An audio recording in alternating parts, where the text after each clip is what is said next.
Hello everyone, welcome back to my channel. So I hope कि आप सभी लोग बहुत अच्छे होंगे और आप अपने एग्जाम की प्रिपरेशन भी बहुत अच्छे से कर रहे होंगे। तो सबसे पहले तो कॉन्ग्रेचुलेशंस टू ऑल कि आप लोगों के फोर्थ सेमेस्टर का जो पेपर है वो बहुत अच्छे से गया होगा, क्योंकि जितने क्वेश्चंस हमने बताए थे ना उसमें से मोस्ट ऑफ द क्वेश्चंस आप लोगों को मैच हुआ है आपके पेपर में। ठीक है, तो बहुत सारे क्वेश्चन जब हमने पेपर देखा तो आई वॉज लिटरली शॉक्ड कि यार इतने क्वेश्चन कैसे मैच हो गए, लेकिन बहुत हुए थे। ओके, तो आई होप कि सभी के पेपर बहुत ज़्यादा अच्छे होंगे। अगर आप लोग बोलोगे तो हम सोल्यूशन भी जो आपके पेपर्स हुए हैं एमसीक्यू के उनका अपलोड कर देंगे। और जिन बच्चों के सब्जेक्टिव होते हैं तो उनका तो कोई बात ही नहीं है, सभी के सभी वीडियोस प्रोवाइड किए जाते हैं, तो सब्जेक्टिव तो आप लोगों को बताया ही जाता है। ओके, ऑब्जेक्टिव क्यों इंपॉर्टेंट होता है, देखो सब्जेक्टिव वाले बच्चों के लिए भी हम बता रहे हैं। ऑब्जेक्टिव क्वेश्चन आप छोड़ा मत करिए, आप ऑब्जेक्टिव देखा करिए, क्योंकि ये जो है ना ऑब्जेक्टिव क्वेश्चन ही आपके एमएससी में हेल्प करेंगे, आपके नेट जेआरएफ में हेल्प करेंगे। तो हर जगह ये आपको हेल्प करने वाले हैं। इवन अगर आप बीएड भी करोगे तो उधर भी हेल्प करेंगे। तो कभी भी एमसीक्यू वाले क्वेश्चन नहीं छोड़ने चाहिए, जो भी टाइम मिले जब भी टाइम मिले एमसीक्यू क्वेश्चन जरूर सॉल्व कर लेना। ओके, आज हम लोग बात करेंगे बीएससी फिफ्थ सेमेस्टर के बॉटनी के सिलेबस के बारे में। सिलेबस काफ़ी बड़े हैं आपके फिफ्थ सेमेस्टर में, वो बॉटनी का हो चाहे जूलॉजी का हो। तो आज पूरा सिलेबस आपको हम बताएंगे कि एक्चुअली आपको पूरे बीएससी फिफ्थ सेमेस्टर में पढ़ना क्या है और कितनी जल्दी पढ़ना है, क्योंकि आपको पता है कि 2 से 3 महीने में आपके पेपर हो जा रहे हैं। तो बहुत ज़्यादा स्पीड फास्ट करनी पड़ेगी और आपको पढ़ना पड़ेगा बहुत ही ज़्यादा मन लगा के। ओके, तो आप चैनल पर न्यू होंगे तो सबसे पहले चैनल को सब्सक्राइब कर लीजिए, क्योंकि ये हमें बहुत मोटिवेट करता है और भी वंडरफुल वीडियोस बनाने के लिए। ओके, सेमेस्टर का सिलेबस है ना वो एक्चुअली में 2 पार्ट में बांटा गया है, 2 कोर्स टाइटल्स दिए गए हैं। फर्स्ट आपका plant physiology, metabolism and biochemistry है। वहीं अगर हम सेकंड की बात करें तो वो molecular biology and bio informatics है। ठीक है, तो ये दोनों में ही काफ़ी ज़्यादा सिलेबस दिया गया है। आई डोंट नो कि इतना सारा क्यों पढ़ना पड़ेगा एक सेमेस्टर में, बट क्या करें, अब तो मिल गया है आपका सिलेबस तो पढ़ना है। ओके, देखिए पहला जो टॉपिक है जो आपको पढ़ना है फर्स्ट अपने कोर्स टाइटल में, जो कि आपका plant physiology, metabolism and biochemistry है। इसमें आपको पढ़ना है plant water relation, mineral nutrients and transpiration as well as translocation in phloem.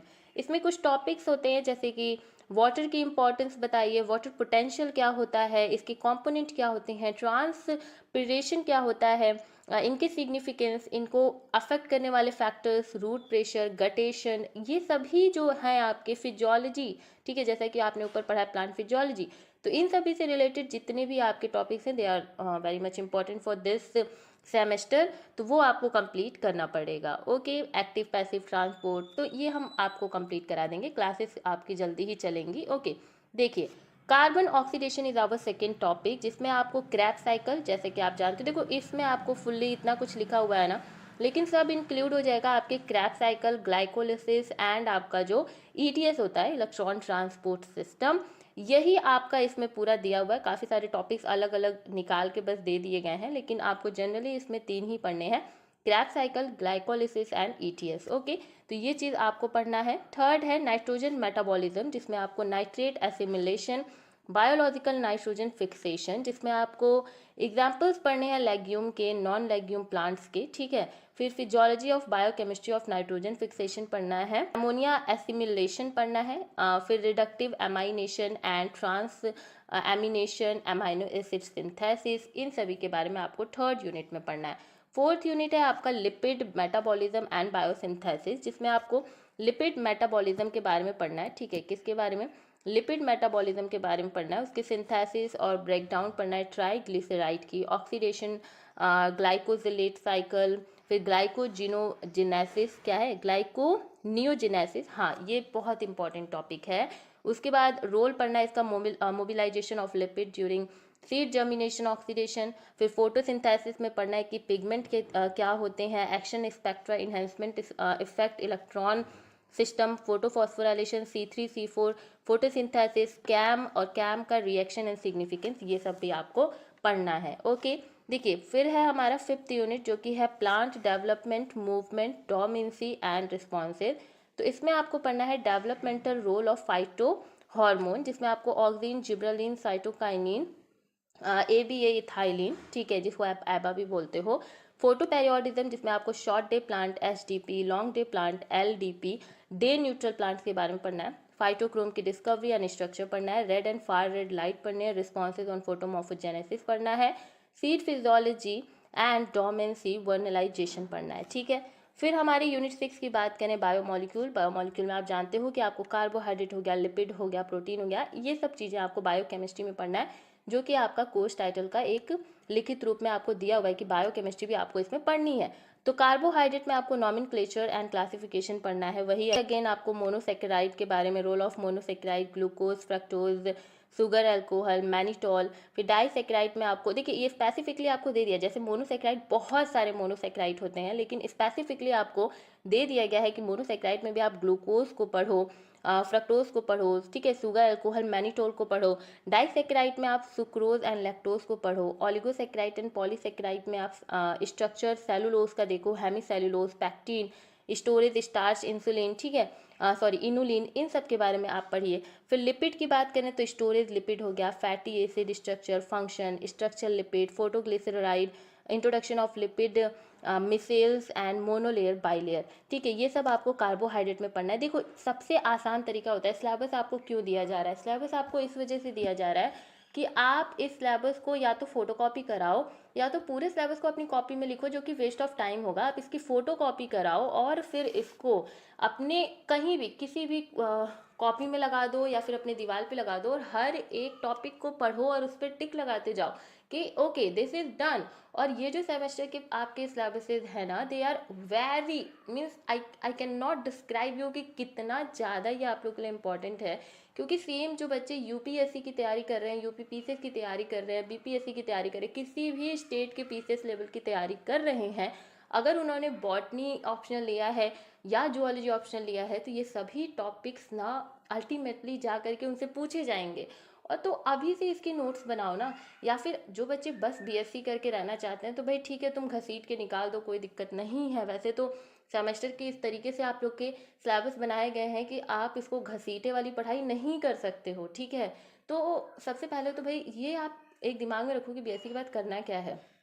MSc करना है, यूपीएससी करना है, नेट जेआरएफ क्लियर करना है, क्या करना है एमएससी जो आपका बीएससी है उसके बाद, ठीक है। और हम बता दें आपको कि सेम आपसे सिलेबस टीजीटी पीजीटी में भी पूछा जाता है। तो ये सारे सिलेबस आपके लिए बहुत ज़्यादा इंपॉर्टेंट है, जिसकी वजह से आपको इन सभी के नोट्स बनाना ना मोस्ट मतलब एक होता है ना कि कोई काम करो चाहे नहीं, या नोट्स आपको बनाना ही बनाना है, पढ़ना ही पढ़ना है। तो आई कैन रिक्वेस्ट मतलब कि रिक्वेस्ट ही कर सकते हैं कि मम्मी पापा अगर पैसे लगा रहे हैं तो उसको वेस्ट ना करिए और प्लीज़ पढ़िए, क्योंकि पढ़ाई ही सब कुछ है। मैं ये चीज़ आपको बता सकती हूँ कि अगर आप एक शिक्षित इंसान हो, आप पढ़े लिखे हो ना, तो आप दुनिया के सबसे ज़्यादा अमीर इंसान हो। आपको पढ़ाई के अलावा कुछ नहीं चाहिए, ठीक है। पढ़ा लिखा इंसान कोई भी चीज़ कर सकता है। तो प्लीज़ अगर आपके मम्मी पापा इन्वेस्ट कर रहे हैं आपके ऊपर पैसे लगा रहे हैं, एंड ऐसा नहीं है कि वो आपसे कुछ ज़्यादा चाहते हैं, वो यही चाहते हैं कि आप अपने एकेडमिक में सही रहो, आप अपना फ्यूचर सेटल कर लो। तो दोनों चीज़ें करो ना, एकेडमिक में भी सही रहो प्लस फ्यूचर के बारे में भी सोचो और उसके लिए भी तैयारी करो। और ये सब तभी होगा जब आप ये सारे के सारे नोट्स बनाओगे, पढ़ोगे, लिखोगे, ठीक है, थोड़ा ध्यान से समझोगे।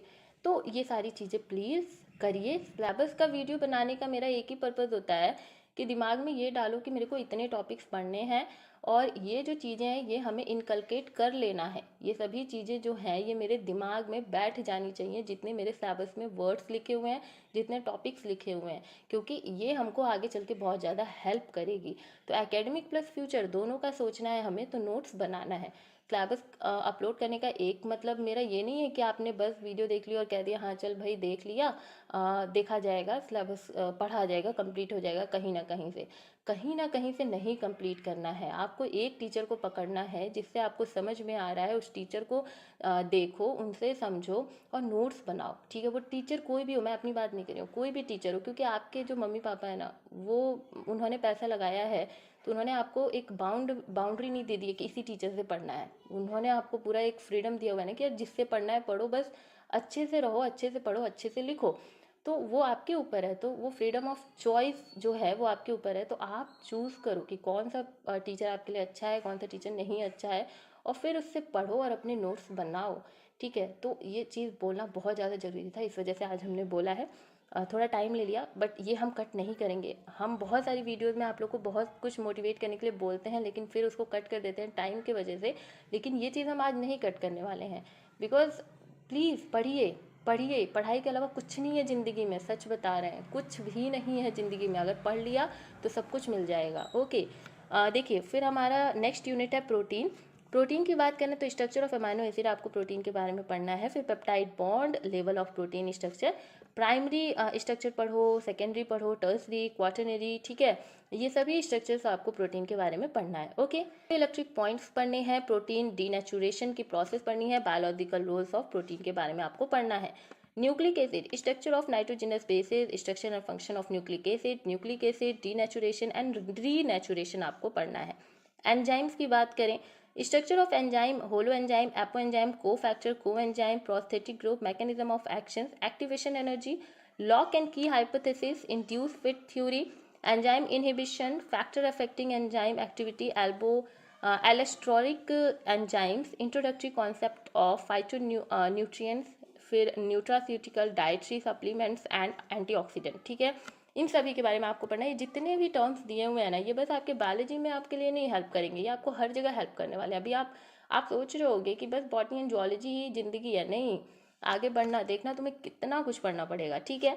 फिर देखिए आपका जो नेक्स्ट कोर्स टाइटल है वो है molecular biology and bio informatics, जिसमें आपको अगेन वही जेनेटिक मटेरियल पढ़ना है। ये जो आपका कोर्स टाइटल है काफ़ी इजी है, अकॉर्डिंग टू मी आप लोग को भी इजी लगेगा, क्योंकि जेनेटिक मटेरियल के बारे में आपने सब कुछ ऑलरेडी पढ़ा हुआ है। अभी थर्ड सेमेस्टर में भी आपने काफ़ी सारी चीज़ें पढ़ी हैं, जेनेटिक इंजीनियरिंग वगैरह, वही चीज़ फिर से आपको यहाँ पे पढ़ना है।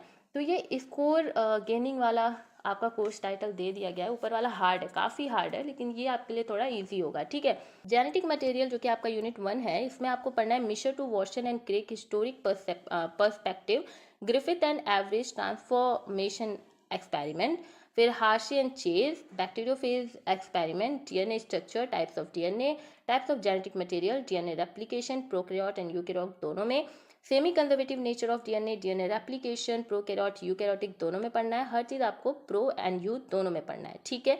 ये सब आपका हो गया जेनेटिक मटेरियल से रिलेटेड, जो कि आपका डीएनए है, ओके, एंड आरएनए भी होता है, ओके।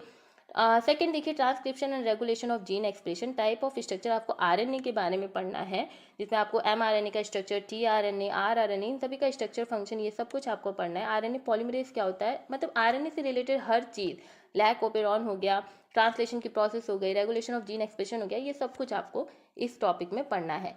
फिर थर्ड है principle and technique of genetic engineering, जो कि हमने पिछली बार भी आपको बताया था ना कि जेनेटिक इंजीनियरिंग में पढ़ा है आप लोगों ने ये सब, कि पीसीआर बताओ, रिवर्स ट्रांसक्रिप्टेज बताओ, RFLP, RAPD, SNPs, DNA sequencing, DNA fingerprinting, Southern blotting, northern blotting, blotting technique जितने भी होते हैं। फिर introductory concept of hybridoma and monoclonal antibody, ये तो वीडियो अपलोडेड है, ठीक है। एलिसा एंड इम्यूनो डिटेक्शन, सब पढ़ना है आपको, ठीक है। एप्लीकेशन ऑफ जेनेटिक इंजीनियरिंग में आपको पेस्ट रेजिस्टेंस से रिलेटेड पढ़ना है, जिससे आपका प्लांट बॉटनी पढ़ रहे हो ना, तो प्लांट में पीटी कॉटन आप देखते हो कि वो बना, क्यों बना, बिकॉज कि उसमें पेस्ट रेजिस्टेंस वाली कैपेबिलिटी है। फिर हर्बिसाइड रेजिस्टेंट प्लांट, जिसमें आप राउंड अप रेडी सोयाबीन के बारे में पढ़ोगे। Transgenic crop with improve quality trade, जिसमें आप फ्लेवर सेवर टोमेटो हो गया, गोल्डन राइस हो गया। इम्प्रूव्ड हॉर्टिकल्चर वेराइटीज़ पढ़ना है, जिसमें आपको मोनोडॉट कैरेनेशन के बारे में पढ़ना है। Role of transgenic in bioremediation, जिसमें आप सुपर बग के बारे में पढ़ोगे, जो हमने आनंद मोहन चक्रवर्ती के बारे में बताया था आपको, उन्होंने ही दिया था ना। फिर इंडस्ट्रियल एंजाइम, जिसमें एस्परजिलस आप पढ़ोगे, और फिर बायोसेफ्टी कंसर्न आपको पढ़ना पड़ेगा इस यूनिट में, ओके।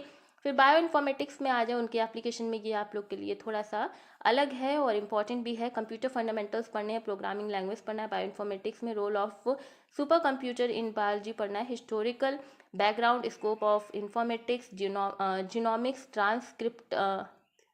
ट्रांसक्रिप्टोमिक्स, फिर प्रोटीमोनिक्स, मेटाबॉलिमिक्स, मॉलिक्यूलर फाइलोजेनी, बहुत मतलब बहुत ज़्यादा अलग अलग टॉपिक्स दिए हुए हैं, ये सब आपको पढ़ना है। And DNA retrieval, generation of data आपको पढ़ना है। सीक्वेंस सबमिसिव टूल्स पढ़ने हैं।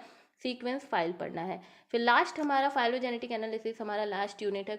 2 का आपका लास्ट टॉपिक फाइलोजेनेटिक एनालिसिस है, जिसमें आपको इंट्रोडक्टरी कॉन्सेप्ट पढ़ना है। Similarity, identity and homology, element, local and global element पढ़ना है, pair wise and multiple sequence element पढ़ने हैं। ब्लास्ट हो गया, फैप्स्टा हो गया, इन सभी के बारे में आपको इस यूनिट में पढ़ना है। ओके, तो देखिए आप सोच रहे होगे कि यार इतना ज़्यादा सिलेबस क्यों दे दिया है। तो अब आप 5th सेमेस्टर में गए हो ना, तो 4th सेमेस्टर तक आप 3 पढ़ते थे ना, बॉटनी, जूलॉजी, केमिस्ट्री। अब 5th में आपको चूज़ करना है कि आप बॉटनी जूलॉजी लोगे, बॉटनी केमिस्ट्री लोगे, जूलॉजी केमिस्ट्री लोगे, कौन सा लोगे, ठीक है। तो एक सब्जेक्ट कम हो गया ऐसा हमको, हमारे लोगों को लगता है कि एक सब्जेक्ट कम हो गया है, बट ऐसा नहीं है, एक सब्जेक्ट कम नहीं हुआ है। आपको भर भर के 2 सब्जेक्ट में ऑब्वियसली एक सब्जेक्ट के बराबर दे दिया गया है। तो वही चीज़ है, आपके एक सब्जेक्ट कम कर दिए गए हैं, तो लोगों ने सोचा कि यार एक सब्जेक्ट कम हो गया, बच्चों पे कम प्रेशर पड़ेगा, तो लाओ फिर इसको भी डाल दो। तो बॉटनी एंड जूलॉजी दोनों में ही 2-2 कोर्स टाइटल्स आपको दिए गए हैं 5th सेमेस्टर में, जो कि आपको पढ़ के जाना ही है और पेपर हार्ड बनेगा। ओके, तो थोड़ा सा आप लोग ध्यान रखिएगा, अभी से लग जाइए। अभी 4th सेमेस्टर का पेपर दे के आओ, तो ये नहीं कि 10 दिन ये चिल मारें और बढ़िया से रहें, नहीं। 10 दिन में काफ़ी कुछ पढ़ लोगे, 10 टॉपिक पढ़ लोगे, तो आराम से पढ़ना स्टार्ट कर दो। और हाँ, क्लासेस की बात कर लेते हैं कि क्लासेस आपकी कब से चलेंगी। ठीक है, क्लासेस की डेट, टाइमिंग वगैरह ये सब कुछ हम आपको बता देंगे। इससे पहले हम आपको बता दें कि कोर्स टाइटल जो हमारा अभी 1 है 5th सेमेस्टर में, इसमें हमने काफ़ी सारी चीज़ें अपलोड की हैं। जैसे कि जब हम पढ़ा रहे थे बच्चों को, तो उसमें काफ़ी सारे बच्चों ने हमसे बोला था फाइटोक्रोम वाली वीडियोस अपलोड करने के लिए, वो दूसरे बच्चों ने बोला था। ये आपके लिए बहुत इंपॉर्टेंट है, तो रिसेंटली हमने अपलोड की है, तो आप ये देख लो। ओके, इसमें हमने 2 वीडियो अपलोड की है, तो एज अ डेमो क्लास देख लो कि प्लेलिस्ट में हम आपको लिंक दे देंगे, ठीक है। मोनोक्लोनल एंटीबॉडी वाला भी, जो जो टॉपिक्स हैं उनकी लिंक हम आपको प्लेलिस्ट में दे देंगे। तो एज अ डेमो क्लास आप देख लो कि कैसा हम पढ़ा रहे हैं। डेमो इसलिए बोल रहे हैं क्योंकि आई एम थिंकिंग कि यार पहले 20K करा दो, उसके बाद 5th सेमेस्टर की क्लास स्टार्ट कर देंगे। और बता देते हैं कि मेरे पास टाइम नहीं होने की वजह से हमने 4th सेमेस्टर में लास्ट के कुछ चीज़ें नहीं हम कर पाएँ, क्योंकि आई एम ऑल्सो स्टूडेंट। लेकिन इन सभी के भी नोट्स मेरे पास हैं, ये सभी नोट्स हमने बनाए हैं, और जिनके नहीं है ऑब्वियसली उनको हम पढ़ा के पढ़ के आप लोगों को पढ़ाएंगे। तो वो सब जिम्मेदारी हम लेने के लिए तैयार हैं, बट आई वांट कि आप 20K करा दो, ठीक है। अब इसको कुछ भी समझो, बट आई लिटरली वांट कि 20K मेरे हो जाएंगे, ठीक है। तो फिर हम आप लोग के लिए मेहनत करने के लिए तैयार हैं। जब मुझे लगेगा कि यस आप लोग कुछ तो कर रहे हो, एटलीस्ट मेरे बारे में कुछ तो सोच रहे हो, ठीक है, क्योंकि बहुत हो गया यार, अभी तक हम 19 पे ही लटके पड़े हैं। तो 20K अगर जिस दिन मेरे हो जाएंगे, उस दिन से आप समझ जाना कि आप लोगों की 5th सेमेस्टर की क्लासेस स्टार्ट हो जाएंगी। और जूलॉजी का सिलेबस तो इससे भी हार्ड है, तो मैं डरा नहीं रही हूँ कि आप सब्सक्राइब कर दो, लेकिन मैं ये बोल रही हूँ कि पढ़ना बहुत ज़्यादा ज़रूरी है। और मैं भी मेहनत इस वजह से, मेरे पास बहुत सारे वर्क हैं, ऑलरेडी बहुत सारे वर्क्स मेरे पास हैं, लेकिन मैं आप लोग के लिए मेहनत तभी करूँगी जब 20K हो जाए, ठीक है। क्योंकि I need some motivation, and this is only the way of motivating, कि आप ज़्यादा से ज़्यादा बच्चे जुड़ जाएं। तो 20K जिस दिन पूरे हो जाएंगे, मैं 5th सेमेस्टर की बॉटनी एंड जूलॉजी की क्लासेस आप लोग के स्टार्ट कर दूंगी। तो it's all up to you कि आप कितना जल्दी शेयर करते हो, कितना जल्दी लोगों से बोलते हो कि मेरे चैनल को सब्सक्राइब कर दें, या आप जो खुद बिना सब्सक्राइब किए देख के चले जाते हो, तो आप सब्सक्राइब करते हो कि नहीं, it's all up to you, ठीक है। It's all up to you. की क्लासेस अगर आप चाहते हो तो 20K करा दो, वरना फिर देखते हैं, कभी ना कभी तो हम स्टार्ट कर ही देंगे। लेकिन आई वांट कि अगर जल्दी से जल्दी चाहते हो तो फिर जल्दी से जल्दी 20K करा दो, वरना फिर हम फर्स्ट सेमेस्टर वाले बच्चों को पढ़ाने लगेंगे, क्योंकि फर्स्ट सेमेस्टर के भी काफ़ी सारे कंटेंट हमें बच्चों को देने हैं जिन्होंने न्यू एडमिशन्स लिए हैं। तो ये सब कुछ आपके ऊपर है, अपॉर्चुनिटी है। 20K करा दोगे तो क्लासेस स्टार्ट हम कर देंगे। ओके, तो नाउ मिलते हैं नेक्स्ट वीडियो में। Bye bye, take care, be happy, हंसते रहिए, मुस्कुराते रहिए, चैनल को सब्सक्राइब करते रहिए। Bye bye.